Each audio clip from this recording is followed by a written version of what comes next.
We say good morning to the last words, Will O'Callaghan. Will. All right. That was 11 hours ago. Ger, let's move on. 11 hours. Jesus, there I was in the car, and Will is talking to somebody in LBC about the economic precipice that the Brits are facing at the moment. It could be a first IMF bailout for them since 1976. From that to Celtic. Yeah. Arthur, how are you? Not too bad. It is Celtic's economic collapse. Obviously, nicely tied together. Yeah. A bit of a reach. I have to say I had no faith in them winning the penalty shootout, having watched them bottle a penalty shootout in the Scottish Cup final. It seems like yesterday. Lo and behold, same thing happened. No faith in them over the way they played over the two legs either. Very, very poor. Again, it feels like their lack of forward firepower has come back to haunt them, and Adam Ida has almost become a kind of a throwaway line for Celtic fans at the moment for lack of investment, that he was their big summer signing the year before last and they felt that they needed more up front. Again, I don't think too many of them were too sure about Johnny Kenny, not to make this too Irish-centric, getting his contract and not going back out from the club, but staying around as a backup option. And it was like Forrest made up front basically last night. They didn't create enough. Maeda did miss a good chance with about 5 minutes to go in normal time, but outside that they created precious little really over the two legs. And I think the interesting thing afterwards, so they've lost a guaranteed 14 million by not qualifying for the group stages. So you get about 4 for getting into the Europa League. That's before you play a game. But it's like quite a downfall from an Alphonso Davies goal half a year ago, potentially putting them through to the knockout stage of the Champions League, having been in the group stage for the last 3 years, to now dropping into the Europa, and where you've got your captain and your manager saying, you know what, we needed bodies all summer, and the board haven't delivered. Yeah, it was fairly obvious that they did need help, and I don't know, the unwillingness to actually buy the players that might qualify you for the Champions League group stages is bitten them in the ass. Yeah. It's a disaster for them. Yeah, it is, because I was listening to Owen and John Hartson last night, and Owen's like, they could win the Europa League. Like, Rangers got to the final a couple of years ago, and Hartson's like, tonight's not the night. It's not your night. Tonight's not the night to be talking about that, because they were shite. Essentially, he was too polite to say it, but... and now look, obviously they were humiliated last year by Dortmund, and then were able to restore some credibility. Does Jota come back at Christmas? Is that when he's fit? So there is some cavalry coming, but if you're Dermot Desmond, you're looking at this going, if only I'd signed some players. We've loads of money in the bank. What am I doing? Do I not want to be? Do I not want to watch this team and be entertained? So Rangers are really poor at the moment. This is like their worst start to a season, not winning any of their first 3 games. They've got the Old Firm this Sunday, the first of the season. But if Rangers are that poor, and if Celtic are that far ahead of the opposition, obviously losing the Scottish Cup final was seen as a huge disappointment, that they should have swept all the competitions last year before they lost to Aberdeen. Are we now getting back into that territory where Celtic's board will look at it and say, you know what, we can actually get by spending this much, and you can make a decision like selling Furuhashi and then cheaply kind of replacing him, and therefore they don't have to spend a huge amount of money. Yes. You're getting outspent by the likes of Wrexham, who are coming up from League One. Yeah, sorry, they can do that, but what's the point of that?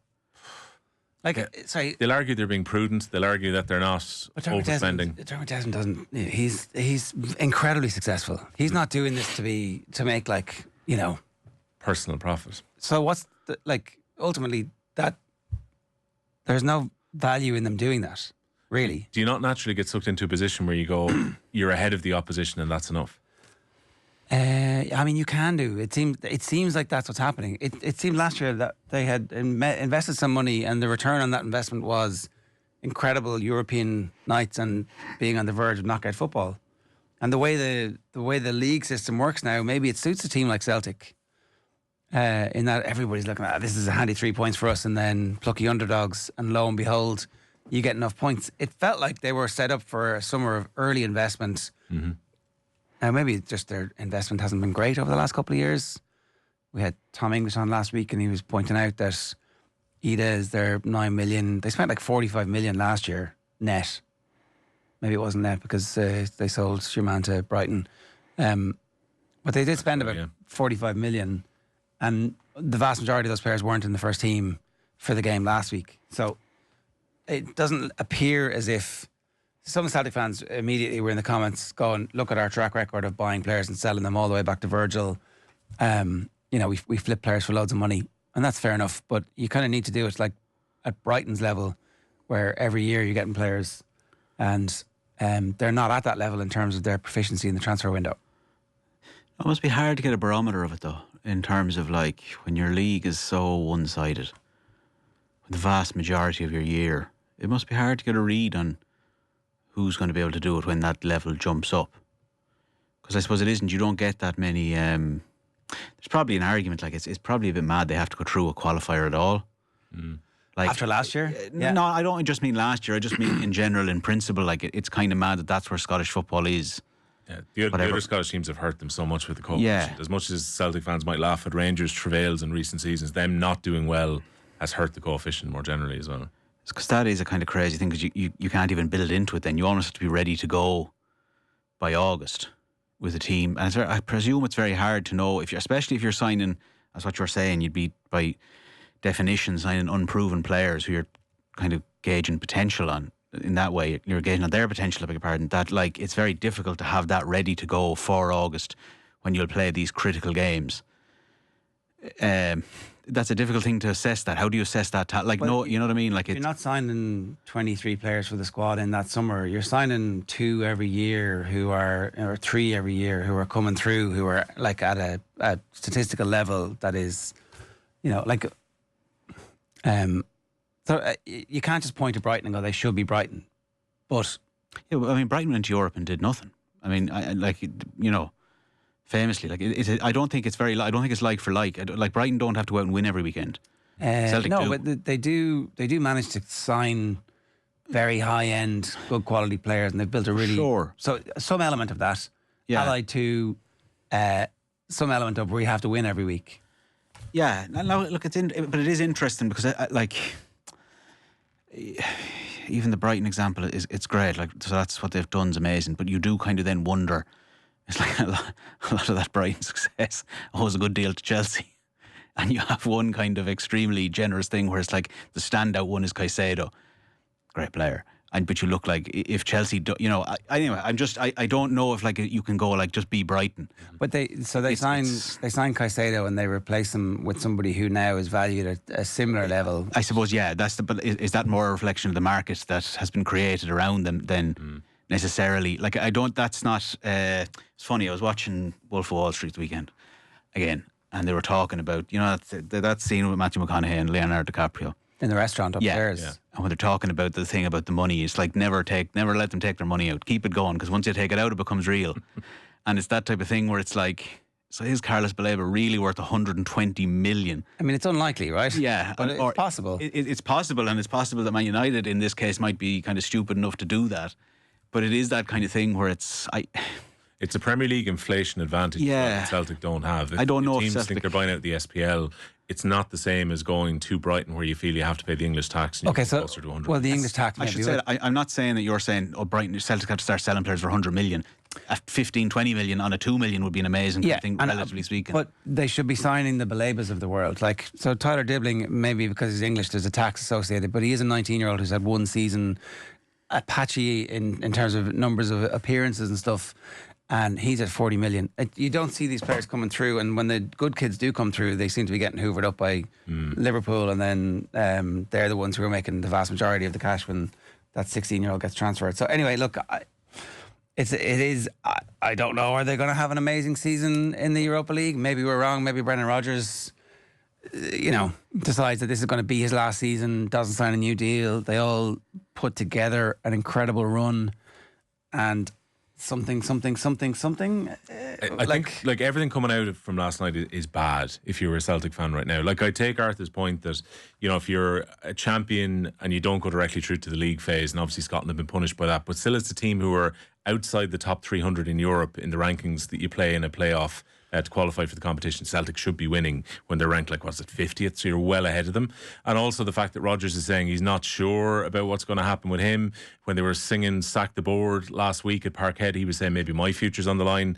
When you hear people singing Sack the Board, if your captain coming out saying we need to dip into the market before this and there's no point signing players now that they've been knocked out of the Champions League qualifiers. And I'd say that's a sickener if you're a Celtic fan or a Celtic player, if say they do decide reactively now in the last few days of the transfer window to bring in 1 or 2 players because they missed out in Europe. Surely they were needed a month ago. Well, I mean, famously, didn't they only sign Rodgers as the manager the first time around because the Rangers fans were taunting the board at the time. There was a screw you. Was it Rogers? Some Celtic fan in the comments will correct this story, but there was we're going to get you now, we're back. And he's like, screw that, and they went out and got Rogers and spent money. So like there has been a situation where the board have been, spurred into action because of a result like that. Especially if it doesn't go well Sunday lunchtime, when Rangers have been going so badly. Say if Celtic were to drop points against Rangers, next thing, pressure is on, and there's a few days left to bring players in. There's like a never give a sucker an even break. This is Russell Martin. Every time you hear him speak, he's like, "Oh, I was proud of the team." You're like, "What? Oh, we won the second half. What? Oh, that was there was elements of that performance that were good." Like, what? I don't know what you're saying here, buddy. It's not. There'd be some crack if they turned it around tonight. Sorry. I mean, look, if they go to Belgium and beat Club Brugge over 2 legs from a 3-0 deficit after 22 minutes, that's the managerial performance of the month. It'll be champagne corks all around because it would be. But so that's the Champions League action tonight. That one kicks off at 8. There's a few other interesting games. Karabag and Ferencváros is at 5:45. That's obviously similar 3-1 deficit for Robbie Keane's Ferencváros. Conway out of the squad, out of the Ireland squad. Do we expect that?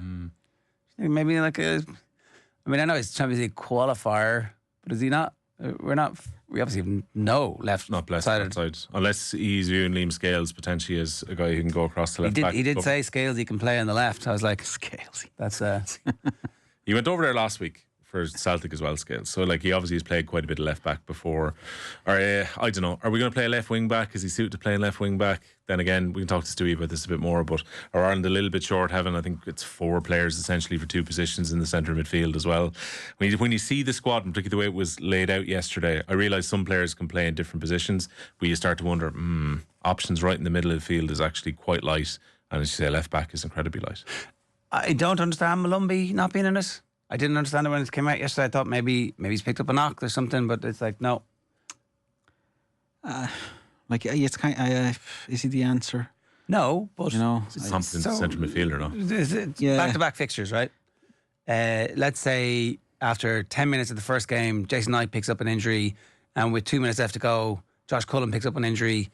You've got Bolson Lowell making his full debut as a 6 in the second game. Yeah, and you said about yesterday about I forget exactly what it was about, but high risk, high reward. I think we've seen the ceiling of what Jason Malumbi can do, and I don't think we're necessarily qualifying for anything with him in the squad or in the team. And if that's what we're relying on, I think we can kind of forget about it anyway. I know that sounds extremely harsh, but I think if he's the answer, we're not kind of asking the right questions. Qualifying campaigns are notoriously weird in that players play out of position. We've got David Moyer's boots here from when he played right back in a game. Yeah. There are situations where was that the 0-0 draw with Germany? Those boots are from Cardiff Stadium, aren't they? His jersey might be over there from the jerseys from Cardiff, yeah. There's definitely just a scenario where Malumbi has reached the level you would say of maturity and his physicality. Anyway, look, I don't think he's not Wes Hoolahan, right? And he's not Andy Reid, and it's not like sack the manager because he's left this guy out. But if there are injuries, there'll be a. Would you be able to get to the airport? We're sending a plane. It'll be, I think it's no harm trying something else. It's not like he hasn't had chances. He's an incredibly limited player in there, at that level. Incredibly, I don't think he just has to be picked because he's always picked. I think it's a fair enough kind of cop, and even you see the same thing but it would have been the easier thing for Coleman's point of view. I know it's a slightly different scenario. He's a lot further on his career, but I don't mind seeing those decisions made if Hallgrimsson's this guy's not cut out for it, what I need him to do. Yeah. And the fact that he's potentially with, again, and maybe it might be more anecdotal, someone might kind of actually pick it up, but his relative indiscipline, you could regard him as more of a liability than a positivity. Just having, you know what I mean? If that's how you're, try the guy from Stoke, try whatever, try something different. Look, maybe that's it. If they stuck Bolson Lowell in the list of midfielders when they presented it Looks to everybody different, who had gone. And that's probably where they are thinking of him. That's where he's played for Ireland in the past. And like the small bone injuries, unfortunately, I think small bone probably plays under this system. There's a good chance he gets significant minutes over the 2 games if he didn't pick up that hamstring injury. So again, I think Heimer's been fairly clear that it's far more he'd prefer him, Cullen, in the middle of midfield as opposed to. Yeah, it's just that if you get an injury so Josh Cullen has 42 caps, Jason Knight has 39 caps. Matt Doherty is our most capped player in the squad on 52. So there's a significant kind of cohort of them who have 20, 25, 30 caps. It's about as experienced a squad as we've had in a long time. Are people hopeful? You never know. You never know. Like, maybe. I was talking about the forwards are going well. Like, so you've got Troy Parrott's in the form of his life at the moment. You've got Evan Ferguson, who looked, I presume, more people watched Roma last weekend than ever before in these aisles with Evan Ferguson playing. 4, like. Yeah, to be fair, I thought Ferguson from the bit of the game that I caught was pretty good. He looked sharp. His touch was good. Probably should have scored. Roma fans delighted with how he seems to be settling into the club so far. So you've got 2 strikers in really good form. You've got Chidozie Ogbene, who's been really missed over the last 10 months, who's available, who can probably stretch things over on the right-hand side. And that has to be the hope, that those 3 click. But then again, I am very mindful that last year we were all talking about how well Sammy Smolix was playing coming out of the Championship, and he was going to light things up. And look, it's possible that if he hadn't had a lot of injuries, I haven't seen how he's done so far this year, at the start of the year. I think he's just coming back from injury as well. Okay. And I find when he plays over on the left-hand side, it doesn't quite work for him. I don't know whether Troy Parrott plays close to Ferguson or whether they play him in a more withdrawn role, or does Parrott start ahead of Ferguson because he's been banging in the goals. It's obviously something they have to work out as well. It's a tough game, like. Both are tough. Yeah. The way to Armenia is very, very difficult, and Hungary are like a decent side. Yeah. Well, it's just when you see like Szoboszlai on Monday, and you're like, we don't have a player close to that level, especially in midfield. So that's been, it feels a lot over the last few years. That's been our undoing. It's just having a distinct lack of having even in comparable. Kick him off. Yeah, but even just in comparable games, other teams having a player or 2 that's kind of technically way ahead of ours, and that kind of makes a difference. But it'll be extremely difficult if we don't. We probably don't need to beat Hungary. We certainly can't lose it. There is this feeling that you kind of need to win your home games. Probably do. You probably do. Something's going to happen here. Like there's a weird sequence of events where if you lose this game, you're screwed. If you lose, if you draw, like many of the campaigns have been very successful with an 1-1 home draw and a fluky away win somewhere along the way. 4 points on Wednesday morning. Everything goes into October pretty confident. Oh yeah. I think any less, maybe, whatever. I'm not, 3, whatever.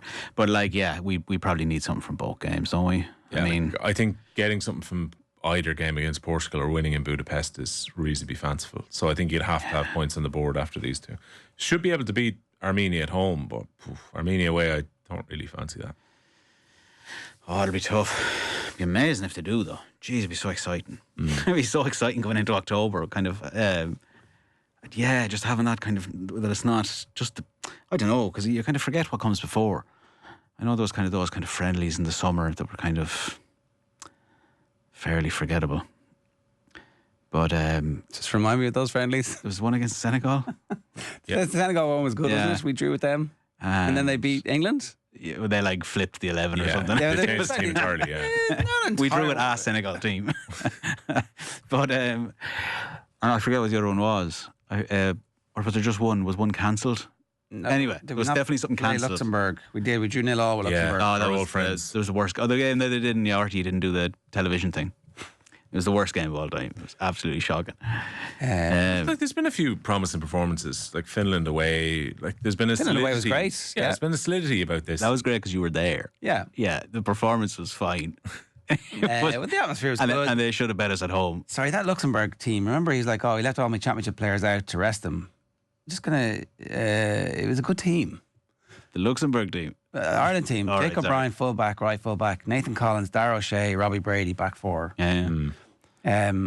It's Killian Phillips and Jason Knight in midfield with Will Smallbone and Casey McAteer. And then up front, who do you think played up front? It was Ferguson, wasn't it? and Troy Parrott together. Yeah, didn't create a whole lot that evening. No. It was that was a hard one. That was right after the season finished, wasn't it? Yeah. It was an absolute. Yeah, sorry, it was while Man United were on their tour of Singapore. Or It wherever was a mad game. Getting the 10 million. Did you watch that game? The Luxembourg game. I think I was travelling and missed it. It was absolutely shocking. It was the most notable thing was, again, Artie's decision not to put on a thing, and then Declan McBennett, someone having to come out and explain. It's like, no, that's not going to be the way it is going forward. It was just whatever scheduling conflicts. But it was a shocker. It was a real. It just felt like neither of them wanted to be there. Yeah. So that was a hard one to kind of judge anything. I always write off the June ones anyway. Every player mentions this is like, it's been a long season. They just want to get on holidays. Don't want to get injured if they're potentially looking for a move. It's like, it's the one they don't want to play. Yeah, so I don't know. But look, it would be amazing if, like, the buzz after the weekend, if they were to, even a good performance and a draw against Hungary would be like, right, let's kind of order. Ryan Manning isn't squad, sorry. I was like... a defeat would be a disaster. Ryan Manning, 17 caps. So, it's that was a 4-4-2, right? That's so the he's going to play 4-4-2, isn't he? Anyway, look, we'll come back to this with Stewie a little later on. I think there's a reasonable chance. I think it might be two centre backs playing in the full back positions, though. I don't mind that, actually. You know, I mean, up until Pep's Man City started to have whatever aneurysm they're having at the moment, 4 centre backs look good. It was like, oh, look at that. It's going to be great from set pieces. And Tony Fulis did it. Basically, our best. Did he? Yeah. Yeah, he did. Yeah. It's basically our best hope of. Arsenal pretty much do it at the moment as well. Yeah. Right.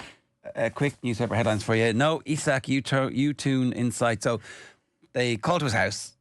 They're like, hey, you know, what's going on here, Alex? We've got all the money in the world. You know, you just didn't show it to me on time. Was that? We thought that maybe. I actually did think after that like he wasn't going to turn that down. Now it was the English executives, I think, of Newcastle who visited him. I think that there was a P. There was some yeah. It was just sitting quietly in the corner, stroking his white cat. He hasn't done anything yet. it's a little bit bonkers. He's not, like, effectively that says to me he's not allowed to go into St James's Park to meet them either. Like, we have to go to your house because you're now not even coming to the club. This reintegration thing is not going to happen. Well, it could easily happen. It's just football. Like, if everybody, there's a slag in, there's like a, hey, oh, look, he's back. And then the players did seem to be taking the Liverpool thing quite personally by trying to kill Liverpool in person at the weekend. The Mail are saying that it was a shock engagement between Travis Kelce and Taylor Swift. So it's such a shock that multiple other people were able to take the photographs. You're not paying attention if I suspect they have people following them around all the time, right? Yeah, apparently there was people at the house and they were having again, I can't Where did it happen? This. It happened in their home in Missouri. And right. Basically the way this Travis Kelce played this out, he went, we're going for dinner with our friends, but let's just pop out and have a little glass of wine in the garden first. And then he got down on one knee and took out the ring. I mean, I pay cursory attention to this, but I knew this was coming, right? Yeah, I think if they'd won the Super Bowl, he would have done it on the field. I genuinely think he would have. I think he just left enough time. You can't do that. That's too it's too public. She can't say no if she wants to. You know, there's like a. You can't say no. You have to leave a bit of wiggle room here. I'm sure Taylor Swift would have not loved the attention that would have came with him being down on one knee at the Super Bowl as well. I don't know. I think this is much they get to control and the narrative. Good cover on the front of the Irish Examiner Sport today. Partners in Time, and it's Ferguson and Parrott's jerseys side by side. Can Ferguson and Parrott ignite Ireland's World Cup bid? That's really our only hope, isn't it? Like Vinny was talking about the Wales team being a club side and just picking the same team week in, week out. And he did make the point. Obviously, they had world-class talent in Gareth Bale, but that the players got to know each other. There was essentially, you're playing your way into this team and we're going to back you even if your form doesn't survive. But basically we need Troy Parrott to bring his Eredivisie form, and we need Ferguson to take a leap forward in terms of what he's doing, and that's our only hope here, that they score over the 6 games 10, 11 goals between them. Jeez, man, that'll be going very well. Yeah, but like, how else, you know? But 7-8, keep it tight, just like don't concede. I do think like that's probably where we have our strongest players on the basis of everything still. The back four. Yeah, And the I still keeper. think so. Yeah, I wouldn't be relying on the two lads to. I wouldn't be too fussed for So the goals. 4-0 alls and 2-1-0s. Would Would that be enough to get you through? Beat Armenia twice and draw with everybody else? It probably isn't, is it? But no. Well, no, probably not. Hungary no. would clean the points against Armenia, you would think. It's just it'll be. Oh, it's I don't know. It's very, very difficult. It's very difficult when it's just been so long. You don't even remember what. I mean, when so 2012 was the last, or 2016. I beg your pardon. How did that qualification campaign go? We finished third, didn't we? We got in through some sort of thing in the group of Poland and something else, but it was. It's not like we don't really have a masterful way of doing this, or kind of a thing to go like this is how you qualify. You're thinking of Shane Long's late goal at the Aviva. Yeah, the Germany game. Yeah. Germany and Poland were in that group. I think we finished third in overall. I went into some sort of playoff. I forget who we bet. But Bosnia. Yeah, the fog game. Yeah. But anyway, I'm not sure that's worth anything now. I just don't know if That group was like the Ireland, Germany, Poland, Scotland, Georgia and Gibraltar. That was like a slog. Yeah. This one is just like a little over and done. It's just tough, like it is, and the Wales thing's a good point, but it can't really be stressed. Like again, where they had, I know they had Bale, obviously, they also have Aaron Ramsey. Well, yeah. Like it's like There was a few others, weren't there? Ashley Williams, who was kind of in that Swansea team that was going very well. Like it's just kind of like even Hal Robson Canu. Like I don't think it's necessarily a like for like comparison we can make, because you can't just go, well, allowing for Bale and Ramsey. 2012 to 16 Wales, though, they had far more, say, good standard Premier League players across their team as well. As much as the two guys were a standout, we would kill to have that standard of player right now. We just don't have it. But Wembley aside, Ireland have been solid. And that's the thing, if the strikers were to fire, and I realise I am saying Wembley aside, that day was really, really bad. But It's a shocker. like, you've got Kelleher, who's obviously a very, very good standard goalkeeper. I think the back four is reasonably solid. And then it's just if the two lads up front can get goals. But we've been so short of creativity. And again, I'm not sure whether that becomes McAteer playing over on the left, how that balance is actually going to work up front as well. And you've so little time to actually get ready for this. By the time they're going to go into camp, it's a flash, and next thing you're out for the game against Hungary. Yeah, and all you can hope is that isn't there controversy in Hungary about the manager, like, and that your man is like, I'm big time now. What's this? There's no way we're going to the World Cup. This is nonsense. You're all crap. That's our only hope. Sold into them. Coleman will be right back. Heimer picking Seamus now sets wrong example. No approach yet for Toffee's Dewsbury Hall. So is Dewsbury Hall, is he Irish? He must be potentially eligible. Monitoring the situation among those. Louis Barry was the other one he was talking about yesterday. Oh, yeah? Yeah. He's now eligible. He's changed his allegiance back to Ireland, but didn't quite make the 23. He said he was in the conversation, though, about the squad. All right. I mean, Louis Barry's one of the great Aston Villa disappointments, but we'd have him at Ireland. No problem. Isak cop out. Newcastle crisis talks break down as rebel striker still wants Liverpool to move. Is the headline on the You think he'll go? Mirror. Isak? Yeah. Liverpool. I I don't know. don't. Do you think he'll still be at Newcastle? Yeah. I don't think they'll sell him. They can't. Well, they are desperately looking for anybody, a warm body at the They moment. need two, like. Yeah, and they might get them, Wissa and... The Strand Larson Wolves have dug in on. But again, you would think that when they're kind of going 55, 60 million, they're getting close to a deal there. And I suppose Newcastle won't blink until they get at least one striker in. But I think somewhere in the 120, 130 gets this done for Liverpool before the window closes. And is there a risk then that I saw some people kind of talking about, there's a risk that if he does go, that it just kind of destabilises Liverpool a little bit too much? Not in terms of personality or anything, just in terms of what is that team then? What on earth, how does it look? What's the makeup of that? Like if Salah's already looking a little bit anonymous. Well, Salah will obviously be away for those 3 weeks in December. Yeah, but I suppose he didn't pay him whatever they eventually forked out to pay him for the rest of the season, just to kind of get... We know he doesn't tend to like being in any way cast aside. He doesn't take it too well, or when anything is uncertain around his place in the whole setup. So it's an interesting kind of... It's an interesting dilemma. But I don't know, like you're looking at that thing, if like nobody's going to sell to Newcastle, if The weird scenario is that, and I know that money isn't necessarily the biggest issue for them, but that weird scenario is that whatever money they get for Isak, They immediately have to it'll pay. largely be gone. And I don't think for a better situation. Well, if you've got two strikers, if you get Wissa and Your man Larson from Wolves, it's fine. well, again, he's had Won the one Champions League. one season at Wolves and started badly but finished really well. No, it's not the step forward they wanted. Newcastle wanted Veketika and Isak, who could well be Liverpool's two of their front three by the end of this window. But then they couldn't get Sesko. It's like they haven't got to that point of attraction that Man City were able to get to, where City bought those initial wave of players and the next thing they upgraded. So they upgraded the manager, upgraded the players. They haven't quite got to that level just yet. And obviously Isak leaving sends out a message to everyone else. But the other thing Newcastle have to be slightly careful about is that while I think Isak has handled himself quite poorly in all this, and I'd be concerned if I was a Liverpool fan about the fact that he's effectively willing to go on strike. Can I remind you about who was the last superstar that went on strike to get a move to Liverpool? Virgil van Dijk did exactly the same thing. Yeah, that worked out pretty well. Worked out fine. I'm like, his teammates would be like, "Hey, you're one of us." Hey. But Is it not the other way around? That actually he's willing to go on strike so much and take all this bullshit from everybody. That's how much he wants to play for us. Of course, and you love that if it's a player going to your club. You don't love it if Isak in 2 years' time is doing that for Barcelona or Real Madrid at Liverpool. I know they'll say they'll probably get a huge chunk of cash if that happens anyway.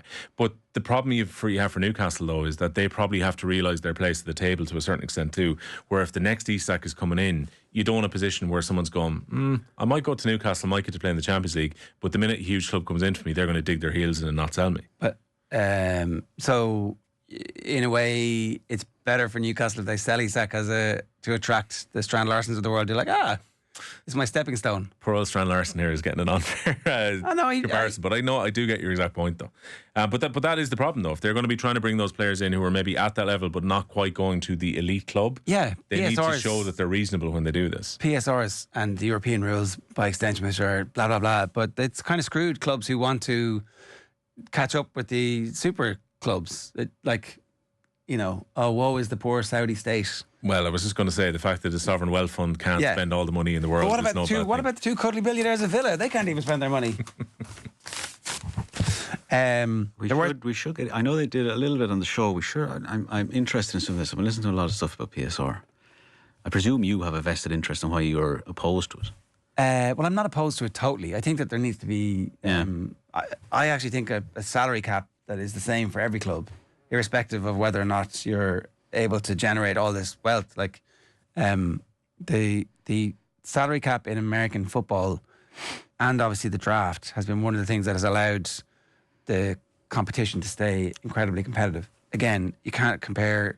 It is a bit apples and oranges because there's no relegation. Well, But at the same time, a salary cap for the Champions League and then a slightly smaller salary cap for Europa League and a slightly smaller would allow better competition across Europe. But it's in none of the rich owners' interest in England to have that system.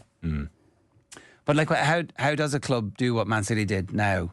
How does a club do what like Blackburn did back in the day? Man United were the biggest spenders for the 1990s, and that really helped. That and the scouting system that brought in the class of 92. But the class of 92 was the second wave. The first wave was them having invested almost more than anybody else. Definitely more than almost everybody else. But maybe Liverpool got close to spending what they spent. But so the argument to be that Newcastle at some point become a regular fixture in the Champions League, that brings its revenue, that brings prestige, that brings more international supporters. But how difficult is it to close the gap even to a club like Manchester United, no European football, but are still going to have this insane revenue because they're a massive club? Like, in a way, it feels like the ceiling is almost artificial. Like, how long would Newcastle have to be good to become as big a club as, say, the traditional huge clubs in England? And maybe you can never become the same size, so therefore the system is handicapped in favour of the elite. Yeah. Well, but the clubs did vote for it. It wasn't imposed on them, like. They had the 2/3 majority. It was voted in, like. Yeah, but like, so this system will secure a set amount of funding. It'd be interesting to hear somebody explain why they think the clubs did that. Like, the self-preservation element was, we will share with you a certain amount, but we will still be able to spend more because we're raising more over here. And like, a room of capitalists are like, yeah,